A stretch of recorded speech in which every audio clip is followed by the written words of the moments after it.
Today something happened that most record collectors really find annoying.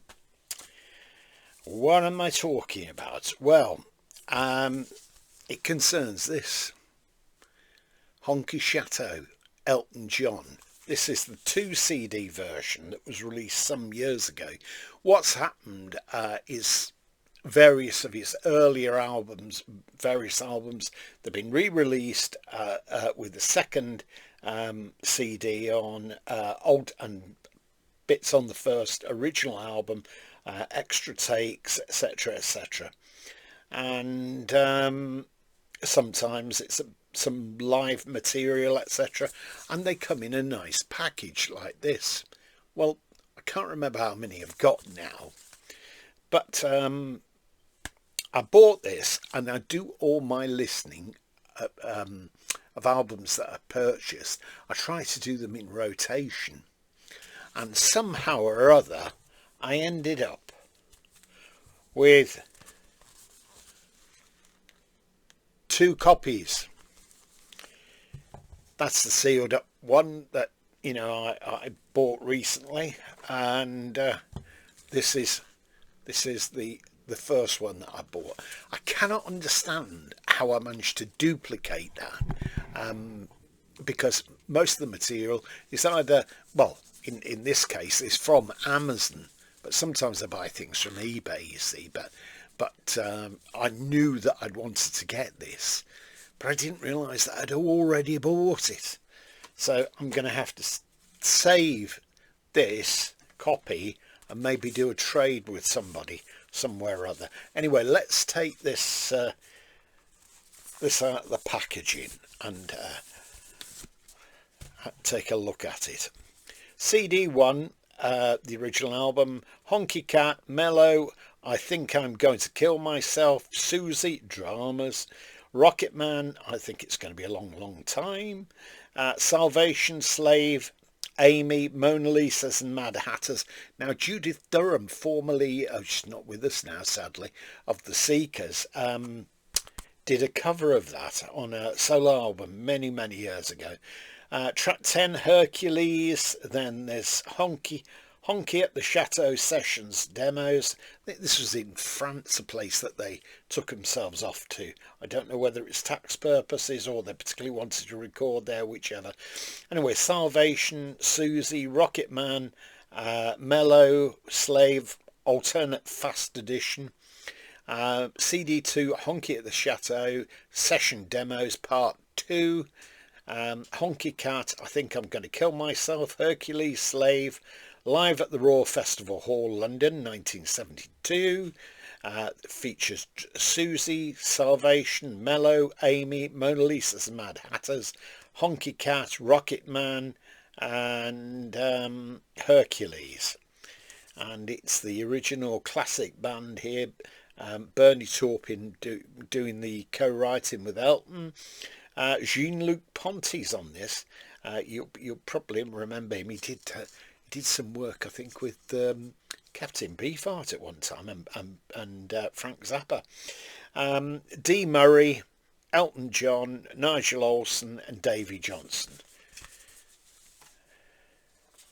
And inside is this nice booklet. Picture of Elton looking casual on the back. It gives lots of paraphernalia from press packages, etc.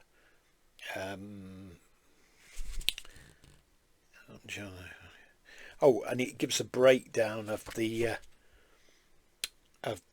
actual tour with it as well. Elton John, Honky Chateau. Nice picture there. Lots and lots of pictures of overseas editions of a Honky Cat. And there's a long essay in here. They really excel on these releases. Oh, there's a picture of studio tape. I love seeing them. Give me a bit of a buzz, actually. What a saddo I am. There's several of them, actually. It's written by Daryl Ease Lee, September 2022, from www.rocksbackpages.com. And all about the recording. I can't go into it, I can't be reading all that out to you. But if you're an Elton John fan, and maybe you've got the original, you think to yourself, yeah, I fancy that. Why not treat yourself to it? It's quite a sturdy package here. CDs are inside with the old DJM. Oops. The other one's just the same. This is actually more sturdier than some of the others that I own in this series. It was an interesting period of time for Elton then. Who could have guessed that he'd go on to such massive worldwide fame though? And I have all of his material, some in box sets, some the original CDs, some duplicates, the original album with extra material on.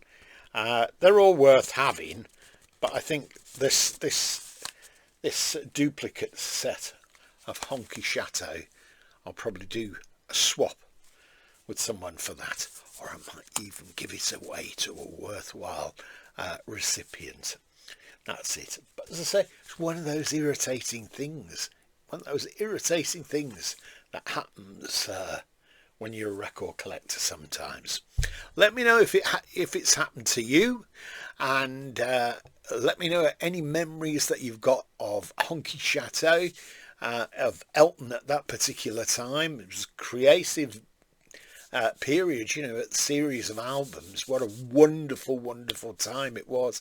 I have only seen him the one time live, and that was on the Yellow Brick Road tour at the Town Hall Birmingham, and it was a fantastic concert. I don't think there was any support. He didn't need it because they performed the whole of the album, and they came on. All the lights were off, and they carefully potted through, and they went into Funeral for a Friend, and the intro to that, it was quite eerie. I can remember I was downstairs at that particular time, and that was the famous time, I've probably mentioned this before, where he had a drink in like a styrofoam cup or something like that. I think it was brandy and something. And someone shouted from the front row, "Can we have some? Can we have some?" And he poured out, someone came along with these styrofoam cups, poured out these drinks, and handed some out to the people in the front row. They came up and took them. But you wouldn't get that kind of thing happening now, would you? Be madness be pulled off the stage. And furthermore, there's no deposit on the bottle, is there? So that's a bit of a downer. Well, I hope you have a great day, and I'll be back with you again. And this is the 1001st video. So it's a bit of a new dawn for me now. See how many more I can make. Anyway, if you've not subscribed, please subscribe. If you've enjoyed this, please tick a like, because then I know I'm doing the right thing. Bye for now.